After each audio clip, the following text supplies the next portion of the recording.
એટલે સરપંચ ને ઉપસરપંચ ને બધા અહીંયા ઉભેલા, આખું ગામ આવી ગયેલું. બેન નો બોલો પણ મને એકલી મૂકીને કેમ ચાલ્યા ગયા તમે? મને એકલી આમાં શિવરન ની વગર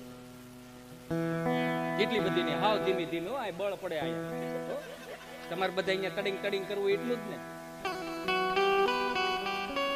કેમ ચાલ્યા ગયા? મને એકલી મૂકીને કેમ ચાલ્યા ગયા? અરે મારું તો ઝૂંપડા છોકરાઓનું શું થશે? તમે મને એકલા મૂકીને કેમ ચાલ્યા ગયા?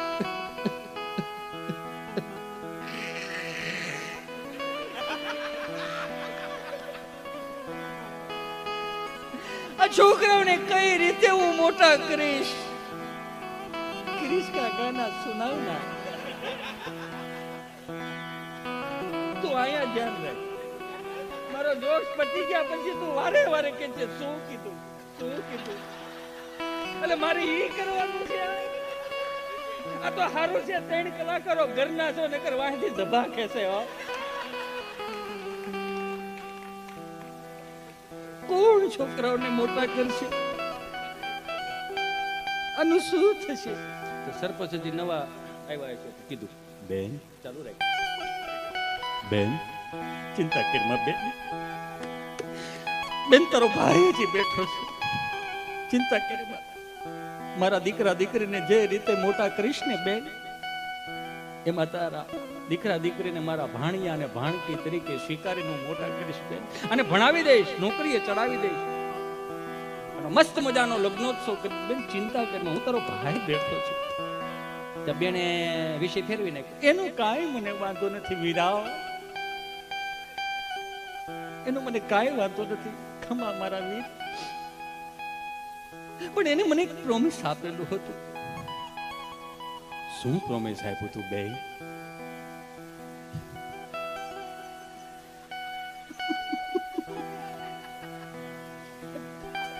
ક્યાંક રેતા રેતા હું કરુણ રસમાં વિયો જાય ને. બસ આનંદ કરો આમને. જેને જે કેવું કે મોજા કરો ને મારો બાપ. આનથી મોટું દુનિયામાં કઈ છે જ નહીં. બેન શું પ્રોમિસ આપ્યા તમે?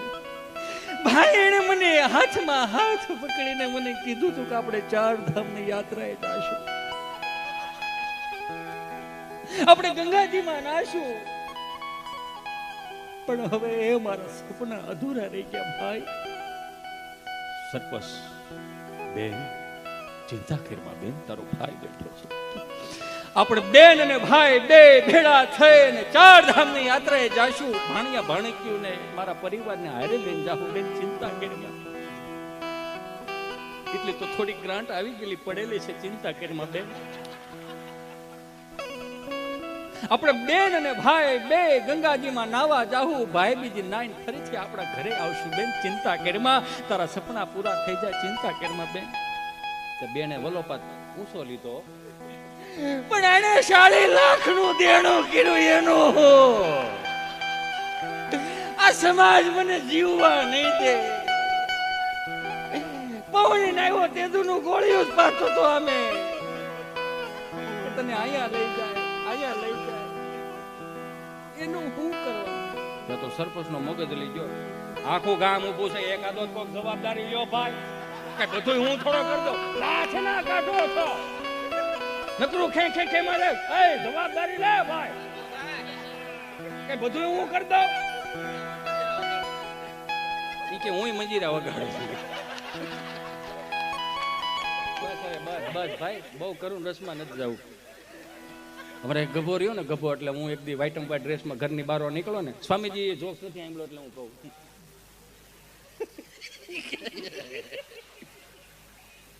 ક્રિશ કા ગાના સુનેગા. આનું કેવું નીકળું જોત ખરા. અને હું તમને કહું, 2 હાથ જોડીને પ્રાર્થના કરું કે વલ્ગારિટી તમારે જોવું તો બહુ ફેલાઈ જાય. હે કોઈક હારો માણસ હારું બોલ્યું હોય એ શેર કરો ને કે આવનારી પેઢીઓને ખબર પડે. હા તો હવે જોઈએ ને તો ઓલી રીલ્સું ચાલુ થઈ છે. રીલ્સું ચાલુ જ હોય. માણસનું 30 સેકન્ડનું જીવન થઈ ગયું. પ્રકાશભાઈ 30 સેકન્ડની એક રીલ તમને દાંત કટવી જાય. પછી એ એક 30 સેકન્ડની રીલ એવી ને એવી પાછી બીજી ગોતવા હાટુથી તમારે 150 રીલ સ્ક્રોલ કરવી પડે તઈ આવે. હું એક રીલ જોતો હતો ને તો હાથ બેનો અહીંયા ઊભી હતી, એક બેન અહીંયા ઊભી. તેમાં રીલ્સમાં એવું કેમ ગીત હતું એવું, અને હાથ બેનો ઊભી ઊભી ડાન્સ કરતી, પતલી કામરિયા દેખો હાય હાય હાય, પતલી કામરિયા દેખો હાય હાય, આમ કરીને આમ કર્યું ને તો ઓલી જે સિંગલ બેન ઊભી હતી, શું કે ખબર, એવું મન ન આવડે, તો નથી આવડતું શું કામ સોંટી છો? હું તો અંગ પ્રદર્શન માટે જ આ બધું કરે છે ને. તું માની લો ગાલો રીલ્સ ચડી ગઈ, વાયરલ થઈ ગઈ, મિલિયન ફોલોવર થઈ ગયા, તે વગેરે વગેરે વગેરે. હે આ 80-90 વર્ષ પછી આવા છોકરાઓ આવશે, કોઈ ખારો સંસ્કારી દીકરો થાય પૂર્વ જન્મની કૃપાથી, એને કદાચ એવું થયું છે ને કે હવે તો ફોટાને હવે ડિજિટલ જમાનો જ બહુ રહે, આપણે નહીં હોય. એ કદાચ એને એમ થાય કે મારા બાન દાદાને ફોટા મારે જોવા છે. સમય પ્રમાણે 80 વર્ષ પહેલાં કે 90 વર્ષ પહેલાં જે મારા બાપુજી મારા દાદાને જે કંઈ આઈડીઓ વાપરતા હતા, આઈડીઓ નહીં આઈડી, હા, પછી એમ બાનું ખાતું ખોલશે તો છોકરાને પગ હેઠે જમીન વી જાય, અરે મારા બા આવા છે, પતલી કમરિયા દેખો હાય. રીલ્સું ચડાવી હોય ને તો એકાદ બે ભગવદ્ ગીતાજીના શ્લોકો ચડાવો કે જ્યાં જીવતું રહે. રીલ્સું ચડાવી હોય ને તો રામાયણની ચોપાઈઓ ચડાવો, જીવતું રહે. રીલ્સું ચડાવી હોય ને તો આ જૂની સંસ્કૃતિના લોકગીતો, જૂની સંસ્કૃતિના લગ્ન ગીતો ભૂહાતા જાય છે, લુપ્ત થતા જાય છે. તમને આવડતું તો એવી રીલ્સું ચડાવો. ક્યાં હતો કઈ ખબર છે તમને? કેમ? હા, ગભો યા oh my god, thank you my dear friend. તો હું વ્હાઈટ એન્ડ વ્હાઈટ ડ્રેસમાં ઘરની બહાર નીકળ્યો તો ગભો મારી પાસે આવ્યો. અમારા એને બિચારાને કંપની ફોલ્ડ જીપ જલે ચોંટેટ કે આપ સર્વને બધાને ખબર જ છે, પણ અમારો જન્મ બેયનો નાનપણમાં થયેલો. એમાં હું હા તો મેં કઈ કંકુ પગલા નથી પડ્યા, એટલે હું ઘરની બહાર નીકળ્યો, મને કઈ બાજુ? મેં કીધું બેહણામાં જવું છે. હું આવું હાલ નહીં, પણ બોલતો નહીં. બેહણામાં બોલવાનું શું હોય? હું મકોડા રમાડે રાખે. અમુક જગ્યાઓ બેહણામાં જઈને બેઠા હોય ને આમ ને બોલે આમ બેઠો હોય, શાળા લખણાવે ને વર્તાય જાય. બેહણામાં જાવ ને એટલે અમુક ખખણા નો રહે, અદબ છોડીને પછી અહીંયા મકોડો હાલ્યો જતો તો ત્યાં આડી આંગળી કરે, આમ જાય તો આમ કરે.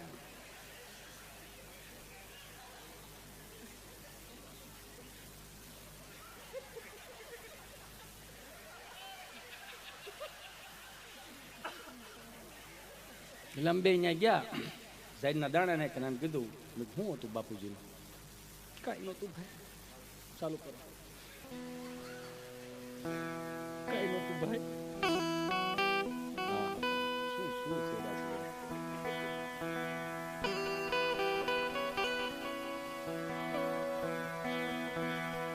ભાઈ? દાદાને કાંઈ નહોતું ભાઈ. 4 દિવસથી અમે ગલુડી ધામ ગયા હતા, અમે સેવામાં ગયા હતા. દાદો ઘેરે એકલો. દાદાને એમ થયું કે ઘેરે કોઈ નથી, હાલની વાડીએ બે નાકા વાળી આવું, પાણી વાળી આવું.